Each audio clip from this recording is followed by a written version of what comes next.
The sun had just risen over Liberty Military Academy in Virginia as Cadet Alina Brooks stood at attention in the courtyard, her sharp blue eyes focused and her dark blonde hair neatly tied back. Though she had finished her morning drills, her mind wasn't on the routine. Today, Donald Trump was visiting as part of his nationwide Future Leaders Initiative. For many cadets, this was exciting news, but for Alina, it was deeply personal.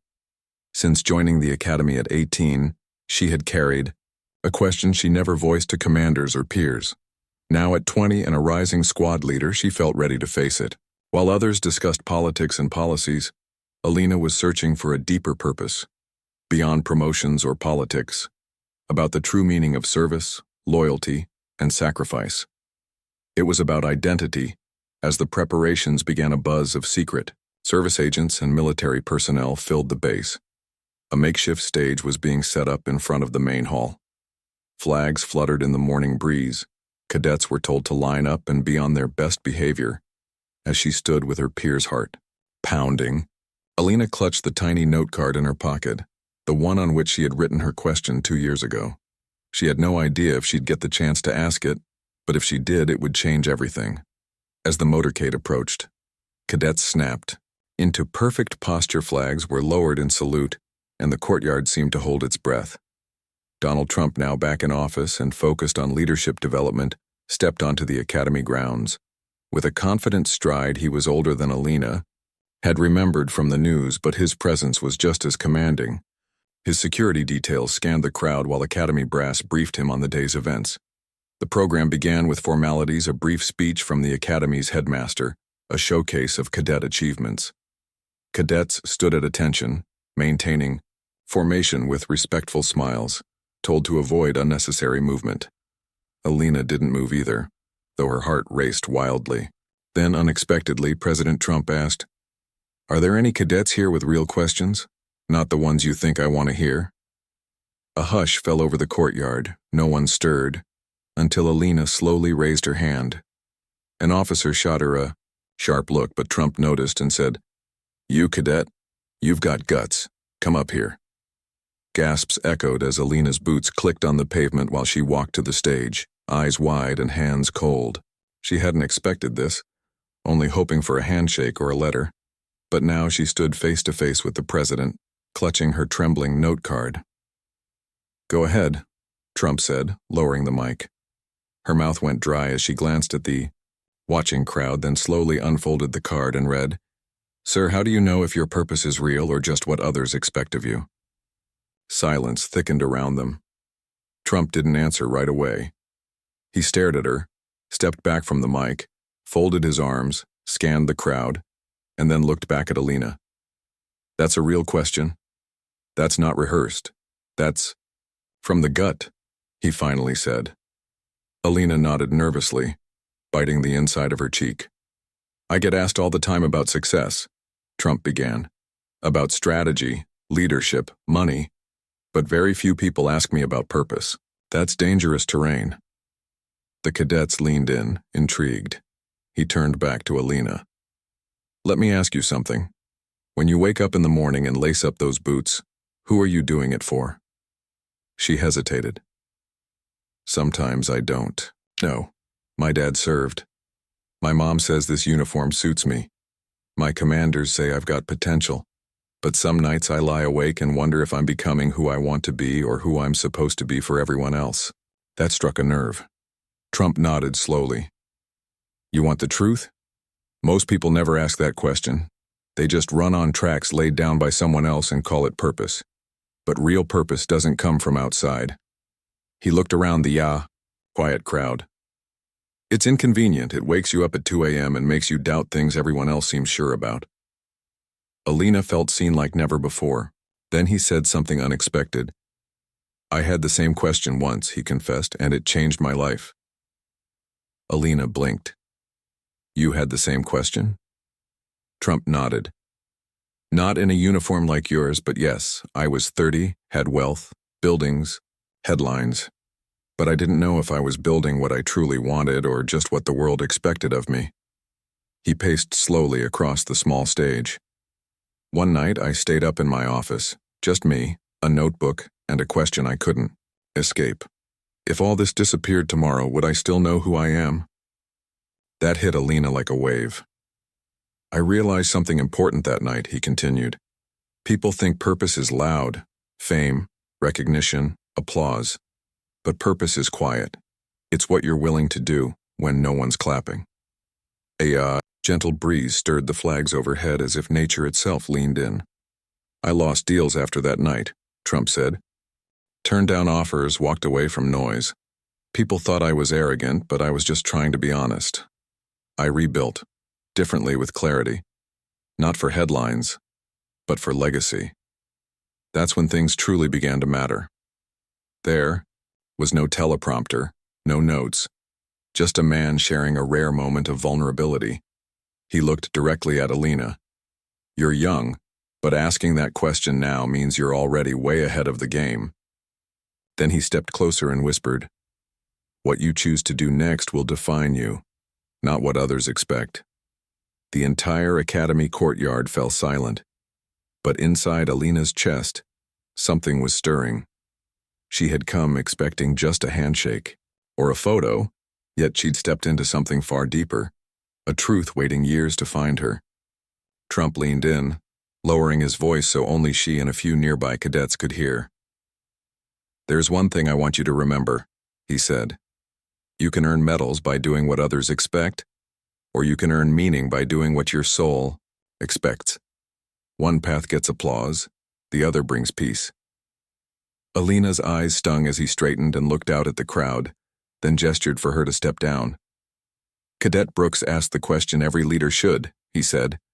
As she returned to formation, fellow cadets nodded, smiled, or patted her shoulder in admiration, but her mind was far from the cheers and ceremony. The whisper from Trump, peace over applause, kept echoing. Later that evening, as cadets gathered, the lounge, the moment was all anyone could talk about. Videos had gone viral and Alina's name was trending across social media. She had become a symbol of thoughtful courage. But while others celebrated the attention, Alina sat quietly in her dorm, her notebook open, her heart even more open. She crossed out her old career plan, one filled with steps, medals, and milestones, and wrote a new sentence at the top, lead from the inside or be led from the outside. The question had been hers, but the answer was just beginning to change everything. The next morning, Alina woke before her alarm, sitting on the edge of her bed, staring at the blank pages of her notebook. Something about yesterday had shifted, her internal compass. She looked the same on the outside, same boots, same schedule, same sharp bun, but inside, a quiet storm had passed. She thought back to President Trump's words, peace over applause, lead from the inside.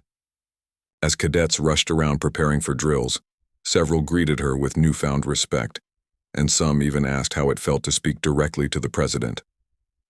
At breakfast, Lieutenant Carson, a respected officer, sat across from Alina and lowered his voice.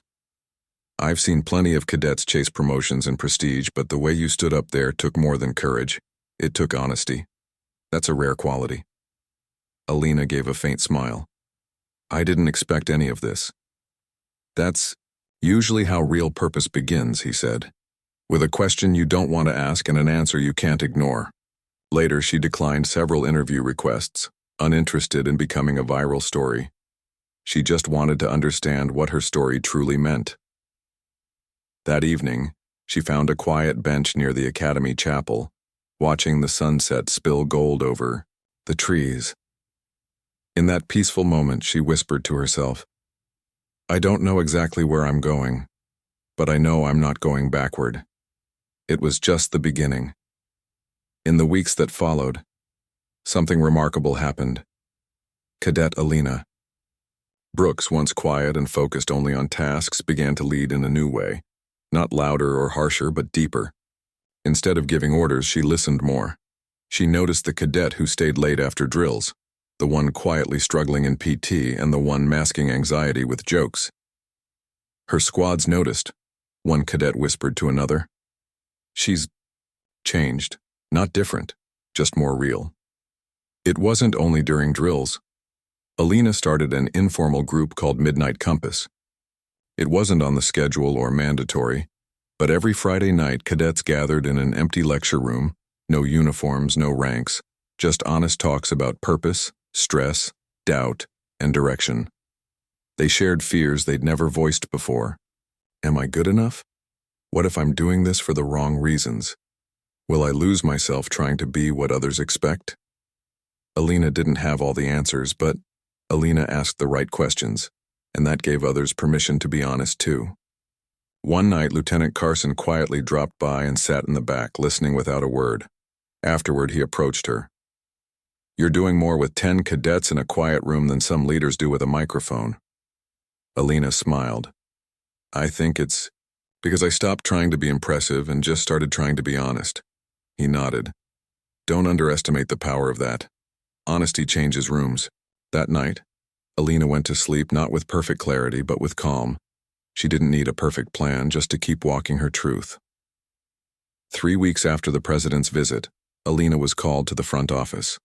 The receptionist handed her a navy blue envelope sealed with the presidential crest. "It came by courier," she whispered, eyes wide.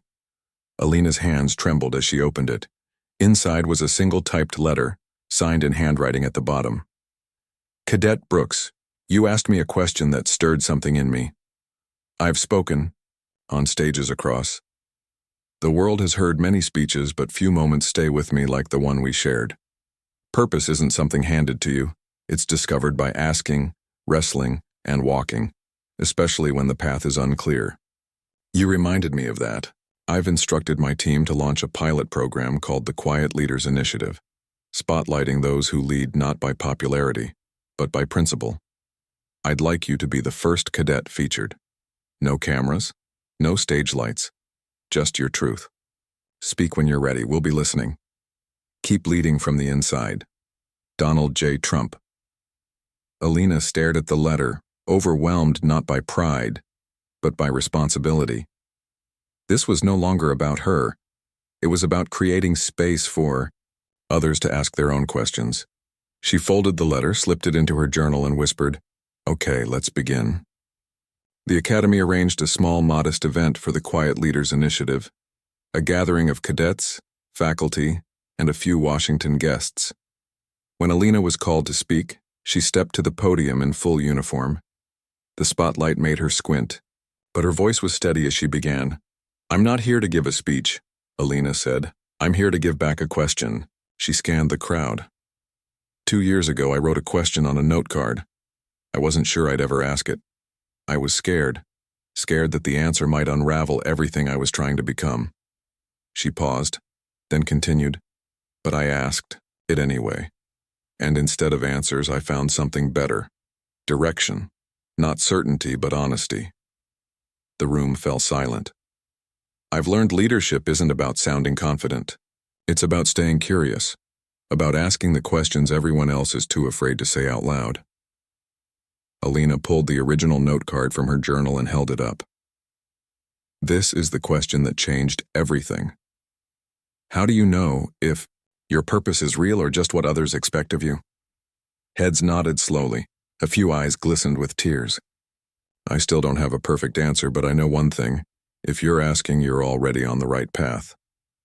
She stepped back, not for applause, but for something deeper. A standing silence. The weeks that followed felt different, not louder or busier, just clearer. Alina kept leading her squad, attending classes and hosting the Midnight Compass group. But something new was beginning. Cadets from other armies started reaching out, emails, messages, even letters. "I saw your speech. I've had that question too. Can we talk?" One came from a young Air Force recruit in Colorado, another from a Navy officer struggling with burnout. They didn't want advice, they just wanted permission to be honest. Alina didn't call herself a mentor, she called herself a mirror. "I don't tell them who to be," she told Lieutenant Carson one day. "I just help them see what they've been carrying inside all along." He looked at her proudly. That's leadership, the rarest kind. Soon, the Quiet Leaders Initiative gained attention. Not flashy media, but real stories, people leading food drives, mentoring kids, and sparking honest conversations in their communities. President Trump even mentioned Alina during a national youth leadership address. She asked one question, he said, and started a ripple. Back at Liberty Academy, Alina watched the live stream in her dorm, curled up in her blanket. She wasn't chasing titles or medals anymore. She was building something more lasting, a life rooted in quiet courage, a legacy shaped not by applause but by staying true to herself. But with growing attention came resistance. Some senior cadets whispered behind Alina's back. A few sneered, calling her the president's favorite in a sarcastic tone. Others accused her of trying to brand herself instead of serving quietly, like everyone else. Alina tried to ignore it, but the tension kept rising. One afternoon during strategy drills, a cadet named Harris muttered under his breath, "Maybe if we all asked big emotional questions, we'd get our own initiatives too." Alina turned calmly to him and said, "If you have something to say, say it." Harris hesitated, then admitted, "You've become something else, bigger than the team, bigger than the academy." Alina nodded slowly. "That's fair. I've changed, but I never stopped being a cadet. I just realized there's more to serving than uniforms and routines. People are struggling silently. If we're not addressing that, what are we even protecting?" The room fell silent. Later, Harris approached her in the mess hall, awkward but sincere. "Maybe I was out of line. I guess I just felt left behind." Alina smiled gently. "You weren't. In fact, you're the kind of person I was trying to reach. I don't need to be the face of anything. I just want more people to stop pretending everything's fine." He nodded, understanding dawning slowly. "Midnight Compass, still open? Always?" she replied. The pushback hadn't broken her. It had refined her. She realized real leadership would always face resistance, but if you lead with truth and humility, the right people, even doubters, would find their way back. One afternoon, just as classes ended, Alina was called to the dean's office. To her surprise, President Trump was on a video call waiting for her. "Cadet Brooks," he greeted with a warm smile. "I hear Midnight Compass is turning into a movement." Alina chuckled nervously. "Just trying to help people ask better questions." "That's the heart of it," he said. "I'd like to visit again, this time no cameras, just to listen." A week later, without press or fanfare, President Trump arrived on campus. No stage, no crowd, just him, a few advisors, and an open chair in the Midnight Compass circle. The cadets were stunned, but he quickly set the tone. "Tonight, I'm not a politician," he said. "Just another person still figuring things out." They talked about self-doubt, pressure, and moments when they almost quit. One cadet asked, "Have you ever felt like you weren't enough no matter what you did?" Trump nodded thoughtfully. "More times than you'd guess. But I've learned the loudest critics usually live in your own head. Once you make peace with them, the rest of the world quiets down too." The room fell silent. Alina watched the president, not as a world figure, but as a man offering honesty in return for theirs. Afterwards, he pulled her aside. "What you've started here matters long after uniforms fade or titles change." Alina smiled. "It's not about me, it's about giving people space to be who they are." He placed a hand on her shoulder. "Exactly. That's leadership." A month later, Alina got a call from the Department of Defense. "Cadet Brooks," the voice said, "we're forming a youth military advisory panel. Voices from the field. From people who live this life. Your name came up again and again." Alina was stunned. "I'm honored, but why me?" "You represent something rare, insight without ego. Your message is shaping how young leaders see themselves." She hesitated. "Will I still be a cadet?" "Absolutely, that's exactly why it matters. We want your perspective before the medals and titles." When she shared the news with her squad, they cheered, with even Harris clapping the loudest. That night, lying on her bunk, Alina stared at the ceiling, wondering what it all meant. She didn't feel more capable than anyone else, but maybe that was the secret. Leadership isn't about being the best. It's about being honest enough to represent others. That week, she traveled to D.C. for her first panel meeting. She wore her uniform but brought the same note card she'd used in her speech. When asked what changes she'd suggest, she held up the card. Start by helping cadets ask this question, and then make space for them to actually hear the answer. One general leaned in and quietly said, "That might be the beginning of everything." Word of Midnight Compass spread beyond Liberty Academy, reaching other branches, the Army, Navy, and Air Force, where they started their own versions under different names like the Inner Room, Silent Strength, and Purpose Forum. But the core remained the same. Young leaders craving more than commands and drills, seeking space to be human. Alina began receiving invitations to speak, not as an expert but as a storyteller. She shared her note card, her fear, the silence before asking her question, and the answer that changed everything. She met a cadet from Texas who admitted he'd been thinking of dropping out until he heard her speak. "I thought I was broken," he said. She smiled. "You're just brave enough to question." A naval trainee told her, "I want to lead like you, not with noise, but with stillness." Alina replied, "Then you already are." The movement was no longer hers. It belonged to every cadet who quietly said, "Me too." And that, she realized, had been the goal all along, not the spotlight, but a torch quietly passed from hand to hand, lighting rooms no one knew were dark.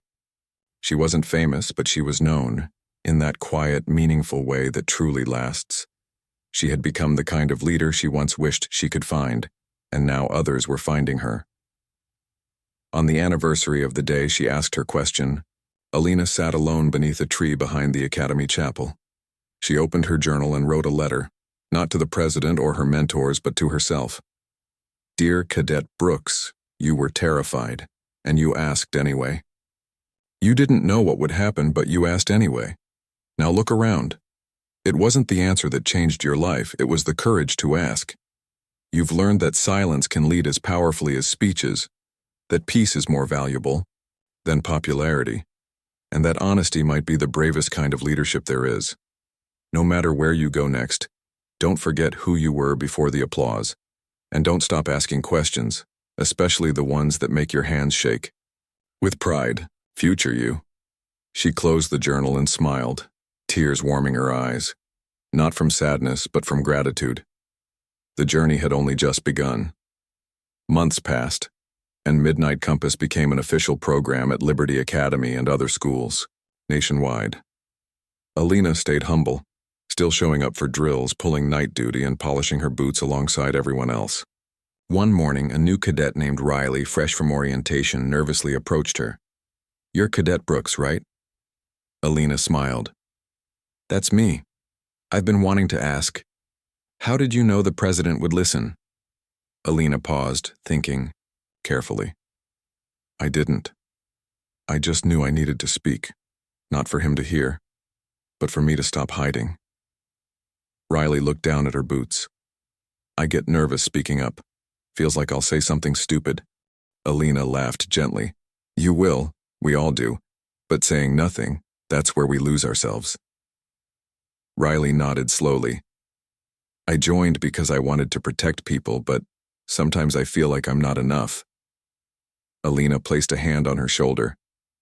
"That means you're exactly who we need." Later that night, Riley attended her first Midnight Compass meeting. She didn't speak, but she listened, her eyes shining with understanding, and Alina saw herself in her. The new cadet carried not just fear, but a spark, and Alina knew the torch had found its next hand. Soon she was invited to speak at a national military leadership conference, the biggest audience she'd faced yet. Officers, generals, senators, and students. Offered a teleprompter, she declined. As she stepped to the podium, her heart raced. But then she reached into her jacket pocket and pulled out the same worn note card. Holding it up, she began, "This is the only speech I ever needed." The room fell silent. "I asked President Trump one question. How do I lead when I still feel lost inside?"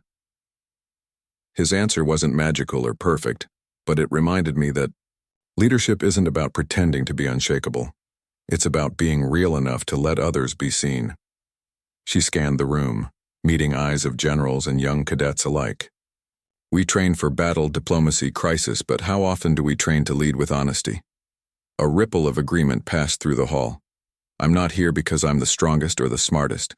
I'm here because one day I asked a question that scared me, and then I really listened to the answer. The audience rose to their feet, giving a standing ovation, not for show, but from the heart, but for truth. After the conference, President Trump invited Alina to a quiet dinner. No cameras, just a personal thank you over steak and potatoes. He leaned in and said, "You know, when you asked that question, I didn't have a perfect answer. I just gave you what I had." Alina smiled. That was enough. He nodded and added, "Sometimes I wonder if we underestimate the power of answering as human beings first and leaders second." They talked about the weight of expectations growing up under scrutiny and the unseen costs of leadership. "You turned a moment into a mission," Trump said, "and you did it without chasing credit. That's rare." Alina looked out the hair window. "I don't need credit. I just want others to stop hiding their doubt like it's a weakness." He paused, then said something she hadn't expected. "Have you considered applying for the President's Leadership Fellowship?" Her eyes widened. "I didn't think I'd qualify." "You already have," he said. It wasn't about prestige. It was about continuing the work on a bigger scale. And in that moment, Alina realized she wasn't at the end of her journey. She was at the beginning of her purpose. Back at Liberty Academy, a mural appeared in the main hall, not of Alina's face, but of the note card with just 5 words.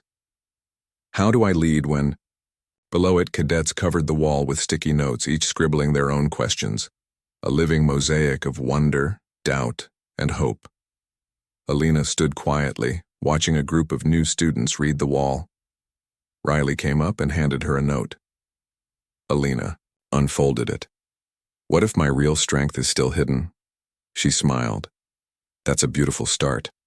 Midnight Compass had grown into leader circles at every academy and even video prompts used in orientation. More than that, it had created a culture, a place where asking hard questions became a sign of courage, not weakness. Years from now, no one might remember the moment she first spoke to the president, but the impact would ripple through the lives of every cadet brave enough to ask their own question. One quiet evening, Alina stood by the lake behind the academy, watching the sunset. She pulled out a fresh note card, stared at it, then took a deep breath and wrote a new question. "What legacy do I want to leave behind?" She folded it and tucked it in her pocket. Not for anyone else, just for herself. That night, a message came. She'd been officially selected for the Presidential Leadership Fellowship. Her journey would now take her to new rooms and bigger tables, but her compass would remain the same. At her graduation, she gave a brief speech. No long stories, just steady, clear words. If you want to change your path, start with one real, scary, honest question. Then stay still long enough to hear the answer.